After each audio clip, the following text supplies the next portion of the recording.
ನಿಷೇಧಿತ ಮಾದಕ ವಸ್ತು ಗಾಂಜಾವನ್ನ ಮಾರಾಟ ಮಾಡಲು ತರುತ್ತಿದ್ದ ಓರ್ವ ವ್ಯಕ್ತಿಯನ್ನ ಬಂಧಿಸುವಲ್ಲಿ ಬಾಣಸ್ವಾಡಿ ಪೊಲೀಸ್ ಠಾಣೆಯ ಪೊಲೀಸರು ಯಶಸ್ವಿಯಾಗಿದ್ದಾರೆ.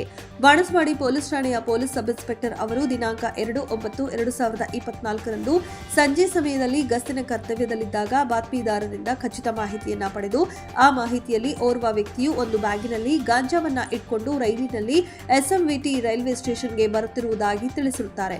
ಇನ್ನು ಈ ಮಾಹಿತಿ ಆಧಾರದ ಮೇರೆಗೆ ಠಾಣಾ ಪಿಎಸ್ಐ ಅವರು ಸಿಬ್ಬಂದಿಯೊಂದಿಗೆ ತೆರಳಿ ಎಸ್ಎಂವಿಟಿ ರೈಲ್ವೆ ಸ್ಟೇಷನ್ನಲ್ಲಿ ಓರ್ವ ವ್ಯಕ್ತಿಯನ್ನ ಗಾಂಜಾವಿದ್ದ ಬ್ಯಾಗ್ ಸಮೇತ ವಶಕ್ಕೆ ಪಡೆದುಕೊಳ್ಳಲಾಗಿತ್ತು.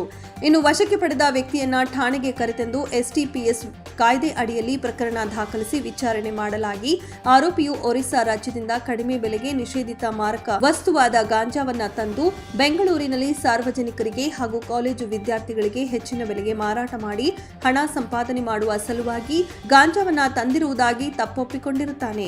ಆತನ ವಶದಲ್ಲಿದ್ದ 1 ಲಕ್ಷ ಬೆಲೆ ಬಾಳುವ 5 ಕೆಜಿ 20 ಗ್ರಾಂ ಗಾಂಜಾವನ್ನ ವಶಪಡಿಸಿಕೊಳ್ಳಲಾಗಿದೆ.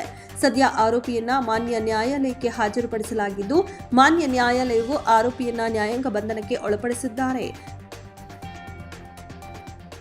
ಬಾಣಸ್ವಾಡಿ ಪೊಲೀಸರು ಕೂಡ ಸುಮಾರು ಗಾಂಜಾ ಸುಮಾರು 5 ಕೆಜಿ ಎಷ್ಟು ಗಾಂಜಾವನ್ನು ವಶಪಡಿಸಿಕೊಂಡಿದ್ದಾರೆ.